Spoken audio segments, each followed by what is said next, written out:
संत रामपाल महाराज जी के लिए आज एक बीजेपी विधायक क्या कह रहा है और दैनिक सवेरा जो न्यूज़ चैनल है वो चैनल वाले क्या बता रहे हैं, आज मैं आपको यही इस वीडियो में दिखाने वाला हूं। आप वीडियो में बने रहे। हत्या की साजिश जैसी धाराओं में सजायाफ्ता कैदी स्वयंभू संत रामपाल की रिहाई को लेकर भाजपा के हांसी से विधायक विनोद भयाना का बयान सामने आया है, जिसमें वो ये कह रहे हैं कि रामपाल बहुत बड़े समाज सेवी हैं और हम सरकार से मांग करते हैं कि उन्हें जेल से बाहर निकाला जाए ताकि वह बाहर निकलकर और ज्यादा समाज सेवा कर सके। नमस्कार, मैं हूं राहुल आर्या, आप देख रहे हैं दैनिक सवेरा हरियाणा। भाजपा के विधायक की यह मांग एक ऐसे शख्स के लिए है जो देशद्रोह, हत्या की साजिश जैसी धाराओं में जेल में बंद है। हालांकि लगभग 10 साल से ऊपर का समय जेल में काटने के बाद हरियाणा पंजाब हाई कोर्ट की ओर से रामपाल को राहत तो मिल गई है, मगर फिलहाल रामपाल जेल में ही बंद है। अब सजायाफ्ता रामपाल के विवादों का थोड़ा जिक्र कर लेते हैं। रामपाल के करोथा आश्रम में साल 2006 में बड़ा विवाद हुआ, जिसमें एक व्यक्ति की मौत हुई और रामपाल के उस आश्रम में बहुत आपत्तिजनक महिलाओं को लेकर सामग्री भी बरामद हुई। साल 2013 में रामपाल के करोथा आश्रम को लेकर फिर विवाद हुआ, जिसमें 3 लोगों की मौत हुई, सैकड़ों लोग घायल हुए और रामपाल पर हत्या की साजिश के धाराओं में मुकदमा दर्ज हुआ। देशद्रोह की धाराओं में भी मुकदमा रामपाल के खिलाफ दर्ज हुआ। साल 2014 के आते आते रामपाल के बरवाला आश्रम में फिर बड़ा विवाद या बड़ा बवाल मचा, जिसमें 5 महिलाओं और 1 पुरुष की मृत्यु हुई या मौत हुई, जिसको लेकर स्वयंभू संत रामपाल पर हत्या, देशद्रोह, हत्या की साजिश का मुकदमा दर्ज हुआ और रामपाल को जेल जाना पड़ा। अब एक ऐसे व्यक्ति को भाजपा के विधायक जेल से निकालने की पैरवी कर रहे हैं, यह भी एक गंभीर सवाल है। अब विधायक विनोद भयाना ने इस मामले को लेकर क्या कुछ बयान दिया है, वो भी आपको चलिए सुना देते हैं। सबसे पहले तो आप सबको और आपके माध्यम से सभी आपके श्रोताओं को मैं नए साल की बहुत बहुत शुभकामनाएं देता हूं। नया साल हम सब के लिए, आप सब के लिए, पूरे हांसी हल्का के लिए, हांसी जिला के लिए, हरियाणा के लिए, भारत देशवासियों के लिए मंगलमय हो। हमारा देश आगे बढ़े, हमारा देश नव वर्ष में तरक्की करे, हमारा देश दुनिया के नक्शे में अव्वल नंबर पर आए, ऐसी परमपिता परमात्मा से प्रार्थना और आप सबके लिए बहुत बहुत शुभकामनाएं। आज मैं धन्यवाद करता हूं नरेश यादव जी का और उनकी टीम का। आपने पीछे देखा जो प्राकृतिक आपदा इस देश और इस प्रदेश में आई, उसमें हंसी भी बचा नहीं और उस समय में सरकार ने पूरे इंतजाम किए, मगर जब आपदा प्राकृतिक हो तो उससे अकेली सरकार भी कई बार नहीं निपट सकती। उसमें कई बार कई संस्थाओं को आके सहयोग देना पड़ता है। उसमें अगर कोई सबसे आगे बढ़ चढ़ करके आई कोई संस्था, तो मैं समझता हूँ संत रामपाल जी के अनुयायी आए। और निश्चित तौर पे जो आम आदमी की, किसान की भलाई का काम करता है, हम और उसका कुछ ना कर सके, कम से कम धन्यवाद तो हमें करना ही चाहिए। धन्यवाद मैं इसके साथ साथ नरेश जी का भी करता हूं कि जिन्होंने, इनकी एक अच्छी सोच रही कि संत रामपाल जी ने किसान की मदद की है। इस आपदा में वो किसान के साथ खड़े रहे हैं, सरकार के भी साथ खड़े रहे हैं, तो इन्होंने उस बात को समझा और आज हजारों लोग बुला करके उनका धन्यवाद किया। तो आज मेरा भी सौभाग्य, मुझे भी सौभाग्य प्राप्त हुआ कि नरेश यादव जी ने मुझे भी कहा कि आपने भी आना है। मैं तो सुबह ही आना था, मगर आज किसी जरूरी व्यस्तता के कारण मैं सुबह नहीं आ सका और जो वाल्मीकि भगवान के चौक का उद्घाटन करना था, वहां भी पहुंचना था, वहां मैं किसी कारणवश नहीं आ सका, तो मैं सीधा दिल्ली से सीधा यहीं आया हूं।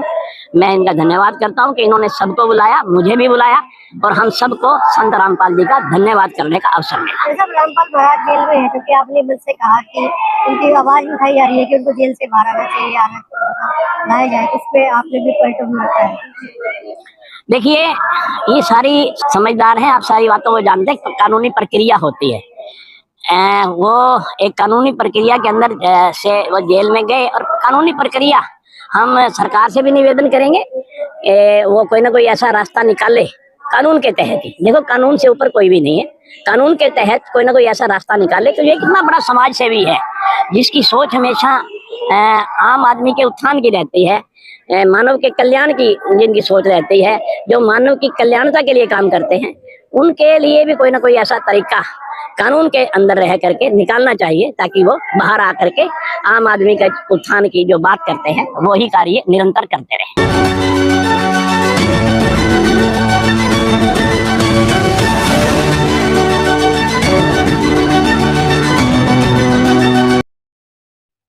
दर्शक, आप लोगों ने सुना दैनिक सवेरा का न्यूज।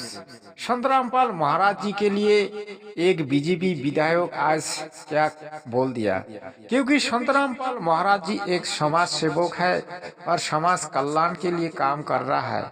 आज देखिए संतरामपाल महाराज जी का जितने भी शिष्य है सभी समाज कल्याणकारी काम कर रहा है, और सबसे ज्यादा इनका योगदान है नशा मुक्ति, रक्तदान शिविर, बहुत सारे ऐसे समाज सेवा की योगदान है जो कि आज सभी संस्था को करना चाहिए। लेकिन संतरामपाल महाराज जी का नाम सबसे आगे है, क्योंकि संतरामपाल महाराज जी के शिष्य ना दारू पीता है, ना गुटखा खाता है, ना बीड़ी पीता है, ना किसी को ला के देता है।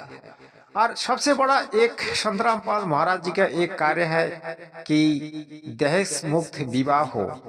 आज जो गरीब परिवार है, जो अमीर परिवार है, सभी आज दहेज मुक्त शादी करवा रहे हैं और करते हैं।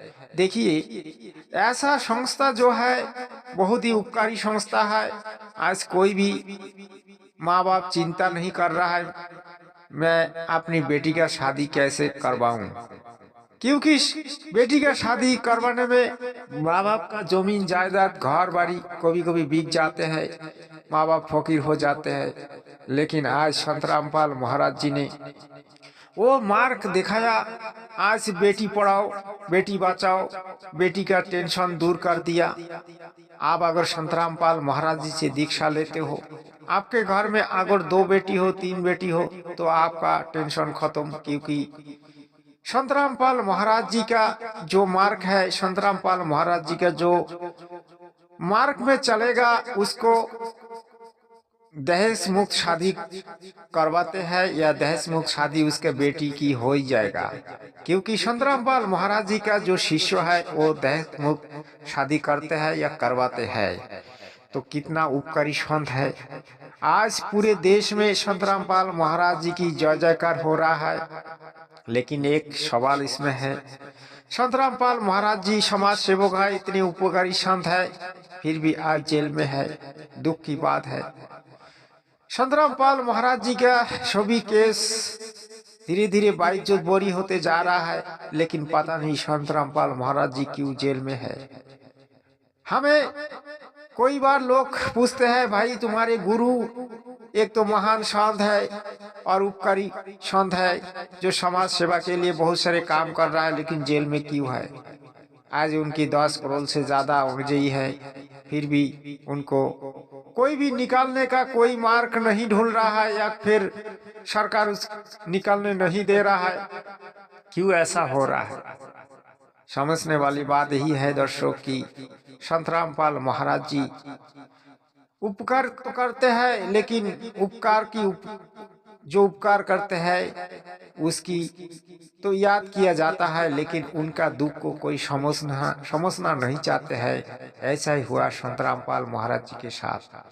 संतरामपाल महाराज जी सभी देशवासी के लिए चिंता करते हैं, सभी मनुष्यों के लिए चिंता कर रहा है और कल्याण करने का कोशिश कर रहा है। लेकिन हमारे देश का कुछ गद्दार, कुछ ऐसा आदमी है जो कि संतरामपाल महाराज जी को दुश्मन मानते हैं।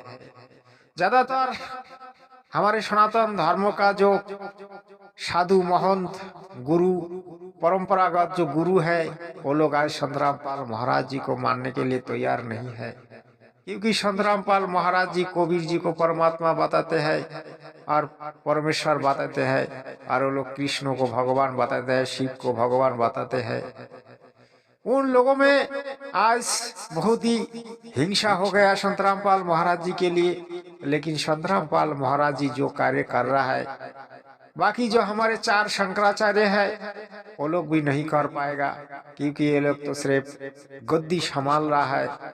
आपने गद्दी कैसे बचाया जाता है, इनका वही चिंता रहते हैं।